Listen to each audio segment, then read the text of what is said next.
The universe at its birth was little more than swirling chaos, a primordial soup of infinite possibilities. The cosmos was both everything and nothing. Through some unknown process, forms coalesced out of the chaos, including the planes themselves and those beings later known as gods. Some of these newborn powers reveled in the chaos while others abhorred it. The conflict between these two groups, between law and chaos, defined the planes and the laws that they would obey. The mightiest of law's champions were the twin serpents. These cosmic serpents expressed the duality of law and were unstoppable when they worked together. Jassirian, the winged and feathered, dedicated herself to the cause of good, while Ahriman, scaled and forked of tongue, embraced the darker path of evil. Despite their differences, they were first and foremost agents of law. Sending their coils out into the endless chaos, Jassirian and Ahriman created the first ring, so establishing a fundamental principle of the planes. When Ahriman took Jassirian's tail in his mouth and she did the same with his, they demarcated the plane now known as the Outlands. Since this plane was created by the interaction of law and chaos and was bordered by both good and evil, it became the plane of true neutrality. With the Outlands defined, the other planes fell around it, creating what was known as the Great Ring. This construction, a central plane of neutrality with 16 other planes of all alignments arrayed around it, is popularly known as the Outer Planes. Jassirian and Ahriman's Ouroboros had instituted the unity of rings already, establishing the importance of rings in planar geography and philosophy. The twin serpents now turned their attention to the other laws that would rule the planes. In honor of their triple aspects, law, good, and evil, the serpents established the laws of threes, decreeing the importance of the number 3 in all spheres. After applying this law, they decided that they needed another law to complete their triumvirate. Both agreed they should define the center of the universe, about which they would remain coiled. Despite the clear advantages of choosing the Outlands, a place already given over to neutrality, Jassirian pushed for Mount Celestia, while Ahriman agitated for the inverted mountain of Bator. For the first time, the twin serpents disregarded the importance of law. Ahriman wanted the plane of law and evil to have pride of place, while Jassirian felt the same way about the home of law and good. The two cosmic serpents struggled back and forth, neither willing to concede the point in the interest of law. The Great Ring shook as the two serpents rocked the foundation of the outer planes. With Jassirian pulling towards heaven and Ahriman straining towards hell, the two serpents tore themselves apart. Jassirian, free at last from her evil consort, flew up to Mount Celestia, also known as the Seven Heavens. Her tail, its tip bitten off by her rival, scattered blood amongst the upper planes. Where each drop landed, a Couatls sprang up, fully formed. Meanwhile, Ahriman, lacking the wings of Jassirian, fell into the pits of Bator. The fall was long and deposited the great serpent on the lowest level of the pit. He too bled as he fell, and his tainted vitae gave birth to the devils of Bator. Ahriman, damaged from his fall and embittered from his struggle with Jassirian, embraced these dark offspring as his own. With the unity of law broken, no center of the universe was formed, and so it has remained.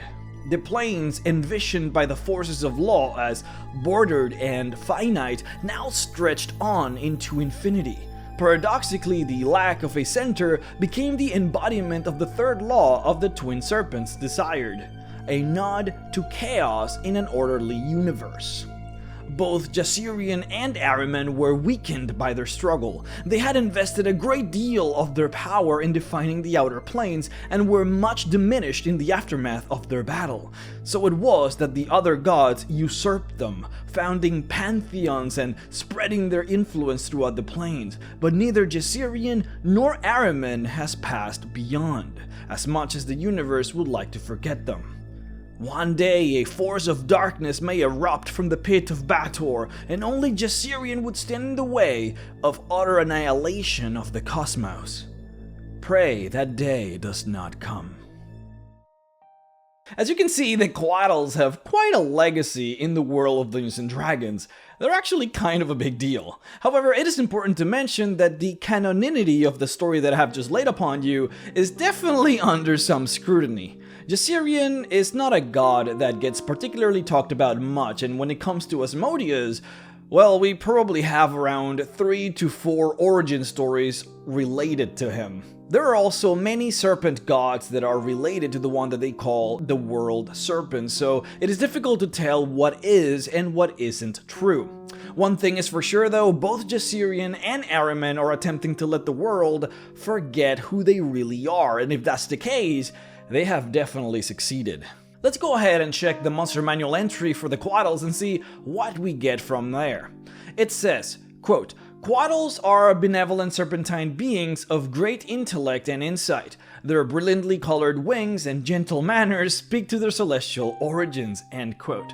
Now, fun fact, Couatls are based on what some call Mexican dragons, or more specifically, the Quetzalcoatl, which was a god in ancient Mesoamerican culture. Now, you already knew that probably. The fun fact, though, is that the Quetzalcoatl was the god of many things, but particularly the god of learning. They used to venerate the feathered serpent as a god of learning, a god of wisdom and intelligence. This is why you will see a lot of descriptions for the Couatl as being extraordinarily intelligent. You don't see this as much represented here in 5th edition, but in every other previous edition, the Couatl was a psionic monster. Anyways, continuing, it says, Couatls were created as guardians and caretakers by a benevolent god, not worshipped since the dawn of time, and which is forgotten now by all but the Couatls themselves. You can tell that they were trying to be as vague as possible with this lore on purpose, mostly because the story that I started this video with is supposed to not be known by anybody, including the vast majority of gods actually. Now further it says, a Couatl cannot lie, but it can withhold information, answer questions vaguely, or allow others to jump to the wrong conclusions, if doing so is necessary to protect something, to keep promises, or to hide the secret of its existence. Now this one is actually new for 5th edition. Couatls never really had any compulsion to tell the truth, though it does make sense with them being lawful good creatures. And then lastly, we're told that a Couatl can live for ages without sustenance, even surviving without air, but these creatures can die of disease or the passage of time. It's interesting that this bit here directly contradicts previous lore for the Couatls, but we will cover that in a second. It says here too that a Couatl can sense its end up to a century beforehand, but it has no insight into the manner of its demise. If it has already accomplished what it set out to do, it accepts its fate. However, if its imminent death endangers the completion of its goals, it actively seeks out another Couatl with which to produce an offspring. The mating ritual of Couatls is a beautiful and elaborate dance of magic and light, which results in a gem-like egg from which a new Couatl hatches. Now, interesting stuff, we also get the character sheet right here. Very powerful natural armor, as you can see. A random resistance to psychic that is not explained. We see that it possesses a plethora of defensive and support-based spells, alongside its ability to resist any form of scrying or mind reading done to it. It can change its shape into a humanoid or beast, and its bite is dangerously poisonous, with the poison sending the target unconscious for 24 hours. Now, with this out of the way, let's go ahead and talk about what the Monster Manual does not tell you about Couatls. First of all, the reason Couatls have a seemingly random resistance to psychic damage, and why it is particularly immune to any form of scrying effects or mind reading, once again, is because the creature is actually a fairly powerful psionic. A lot of things start to make sense once you discover this fact. It is through psionics actually that most of the sensory abilities of the Couatl become active, like its ability to true sight as well. See, with Couatls using psionics, they actually have the ability to see the auras of people, so if you're a good person, you would appear as having, for example, a gentle yellow aura, whereas if you're evil, you can imagine yourself having a darker purplish aura. And this is why illusion magic to conceal yourself is not effective against a Couatl. They can also see all around themselves in a 360-degree angle, and they can see sounds. They are also highly attuned to the ethereal realm, so they can also see through it. These things and more is what gives the creature its ability to true sight. Not that the monster manual told you that. And as you can imagine, their telepathy is also a psionic ability of theirs. Now, moreover, they can also turn invisible using their psionics. They can teleport around, and they can even time shift. With this ability of time shift, the Couatl can see into the future for at least 20 or so seconds. It works as a weak version of time traveling, where the Couatl actually travels forward in time, about 2 or 3 rounds forward in time, while everything else is frozen. Then the Couatl sees the future and simply waits for the time to pass before time catches up. The rest of the spells in the Couatl's arsenal work in the same way as a divine sorcerer would work, whereas they are able to cast what normally would be clerical spells, but as arcane magic. This is just innate magic given to them by Gregorian, their god, that all Couatls naturally possess. Gregorian as an entity does not answer prayers, probably because it is not able to, since technically it is not really a god, but a form of supreme being from the time before gods. Now, the Couatl's bite has also undergone some major changes. Before, it actually used to be quite deadly instead of just turning one unconscious.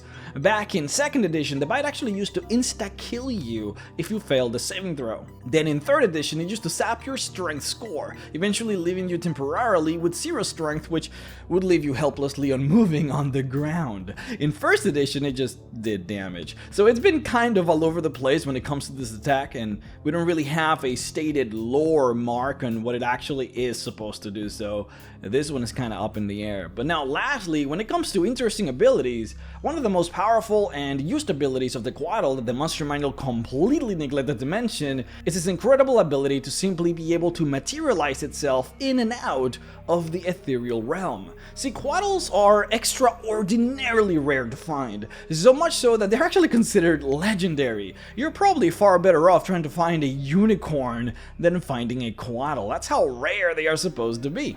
Now, one of the biggest reasons for this is because they don't actually simply hang around in the prime normal existence. They usually are always moving about in the ethereal realm. More so than that, Couatls have the special ability to take multiple things, and even other people, into the ethereal realm at will. As long as the thing or the collection of things that he's trying to carry weigh no more than 450 pounds, the Couatl can take it to the other side and then back again. An incredibly powerful ability. For some reason, 5th edition did not include this, which is baffling me, which is a big part of their whole power. Anyways, that's it for abilities and spells, so let's just go ahead and just talk about them as creatures. What's a Couatl? What does it do all day? Where do they live? Just how the monster manual described them, they actually no longer have a direct purpose in their existence. They typically don't have any divine command issued upon them or any grand racial mission to accomplish as a celestial creature. Instead, what they spend their time doing is collecting information, facts, and wisdom from the world and sharing them between themselves. A Couatl will spend his entire life simply traveling. They love to travel and just learn about things. This is their main calling in life, and they truly engage in learning as much as they can. Generally speaking, they try to steer clear of meddling in humanoid affairs, but if they notice that a culture, town, or group of people are struggling with something like medicine or agriculture, they will help by imparting their knowledge. This is why cultures that reside so close to the lair of a Couatl have in their legends much veneration towards them and see them as divine creatures, for they help them in their time of need. It also helps that Couatls are known to be one of the most beautiful creatures in the world. Their radiant scales, their rainbow feathers, and the awe-inspiring essence of their persona gives off this sense of divinity that everyone feels. Every description that you will find in Dungeons & Dragons about Couatls, they will at least take a few sentences just to describe how gorgeous they are. They say that only the blackest of villains would ever attack a Couatl. Now, even though Couatls are extremely solitary creatures, they actually see themselves as being part of a larger clan, a clan that would ever only meet in times of great need. This clan would be led by the oldest and wisest in their numbers.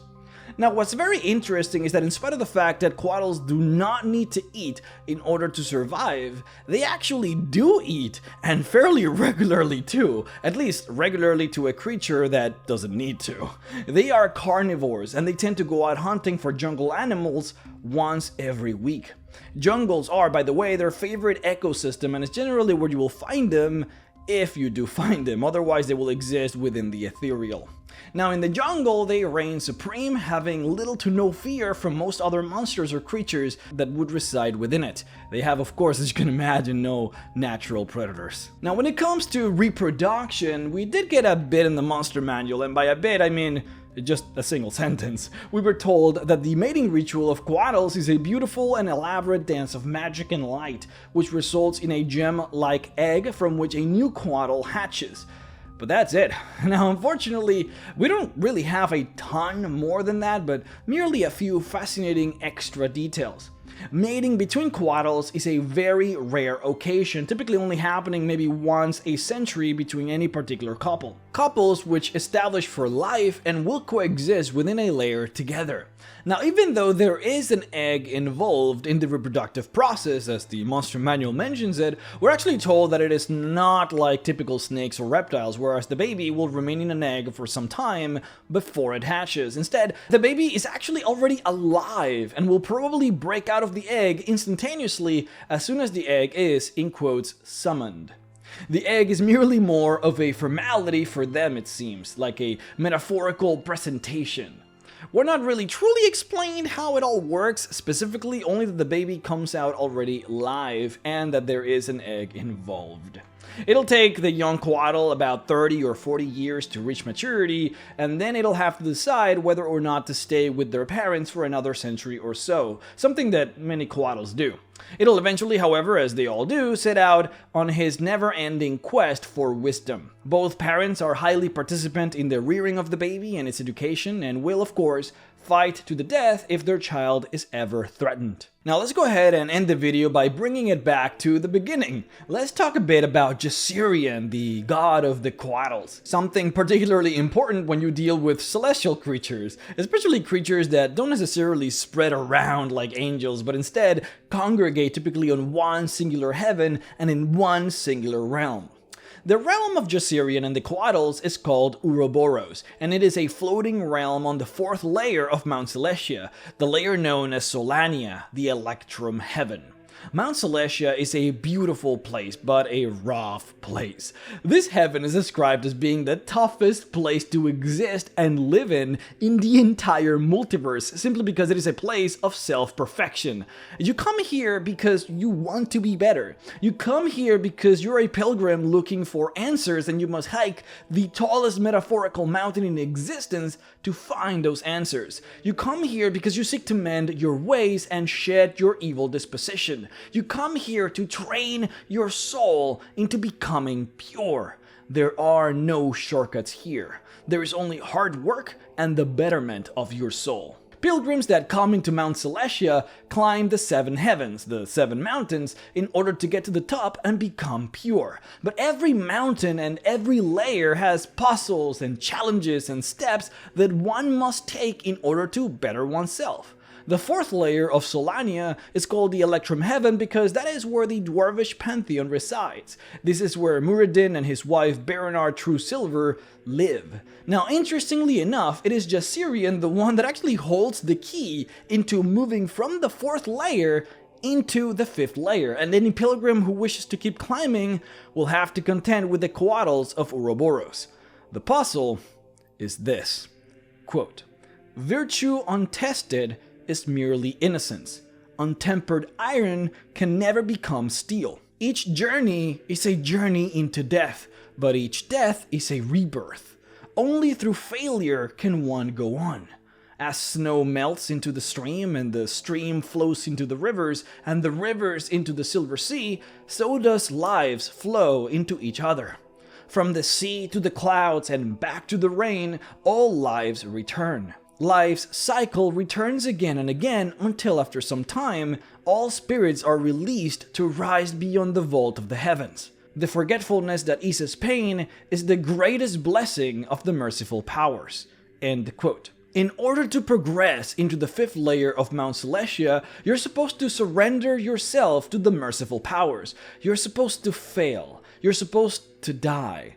Only through failure can one go on. You must either fall from the mountain into the precipice below, or if you have the ability to fly, you must fly as high up as you can after reaching the peak of the mountain until you can't fly anymore and then fall down exhausted.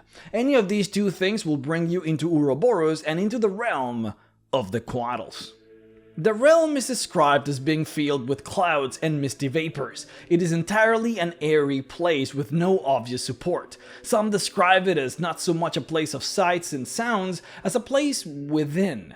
Sensation of lightness, exhaustion, and relief, accompanied by complete bliss. The place is populated mostly by ghostly serpents, but with a lot of winged serpents, Couatls, and wind walkers. The interesting twist to this particular realm is that words are made flesh here, and speech acts as summoning. Magic involving speech like holy words, enthrall, charm, and various speak with spells will summon forth physical manifestations of this spell, sometimes even summoning the creatures named. For example, a holy word, for instance, will bring an angel in response, and woe to the poor guy who does not have a good reason to summon it. A spell like Speak with Plants will turn you into a plant for the spell's duration, and a Speak with Dead will turn you into a ghost in order for you to speak with the ghost. In order to proceed and leave the realm of Ouroboros, you have to challenge another pilgrim, for virtue untested is merely innocence. To succeed, first you must fail, and sometimes dying is part of the process too. Even though Jassirian is not truly a full god, even though most people do not know about him, he is considered a greater power in the overall hierarchy of the heavens. His real powers, however, are very much a secret. I would like to personally thank my Patreon supporters, Walker Modley, Jacob Schrader, Zach Bowell, Rukato Fan, Barry Maskant, 5E Magic Shop, Daniel Umar, Rusty Rain, Morgan Johnson, Biotechnofrag, Dr. Cowbell, G Herc, Red Soul Knight, Daniel Luna, Doc Feeder, Brad Salazar, The Great Codini, Terry Culp, Baracus Law, Omega Scales, Carathas the Bulwark, Osot, Sound Tech, Hayden Luce, Alex Cookson, Square Chicken, and Ariel Nelson for supporting me on Patreon at the $25 level. If you would like to support me as well, then please head on over to patreon.com/MrRex to support.